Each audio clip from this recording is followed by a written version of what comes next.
From Atlanta, I'm joined by James Jennings, President of Conscious International. Welcome to the programme. So, Mr. Jennings, why is the international community silent on the issue of Muslims in Myanmar? What makes this most persecuted Muslim minority left to fend for themselves? Even we see the police force there standing idly and watching in cold blood how bad these people are treated by others.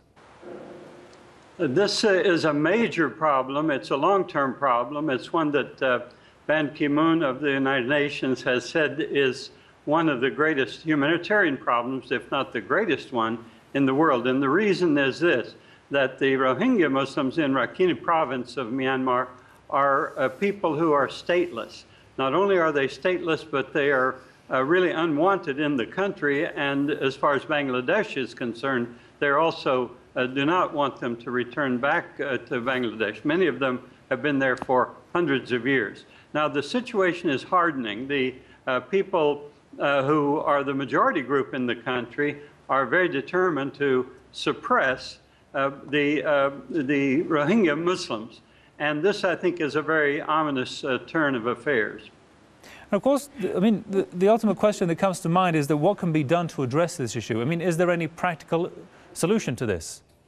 There is a very practical solution, and that is that the international community can act in concert. Of course, the United Nations has a role, but just today I saw in the most recent Foreign Affairs magazine a long advertising section touting the benefits of doing business with Myanmar. Myanmar is emerging as one of the most important countries in Asia. It will be as important politically as Vietnam was in the 60s and 70s. There are great business opportunities there, but there are also great conflicts in the country. In the north, for example, the war with the Kachins is ongoing, and there have been other conflicts with the Chins and the Karens and other tribal groups. But this particular problem, I think, even though the number of people killed and the increasing pressure on the Rohingya community is terrible, there is something that's even worse than that.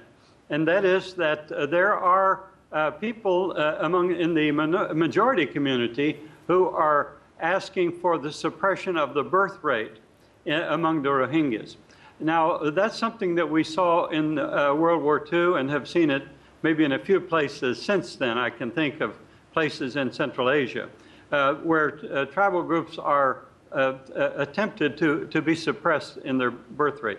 This is very close to a genocidal attempt and must not be countenanced. Fortunately, the government has not taken that stance yet, but they have recommended a stronger military means. So I think this conflict deserves the attention of the world, and it can be alleviated, I think, in part if there's a determined and a concerted effort on the part of the international community. All right, we'll leave it there for the time being. Many thanks to James Jennings, President of Conscious International from Atlanta. Thanks for your time there, sir.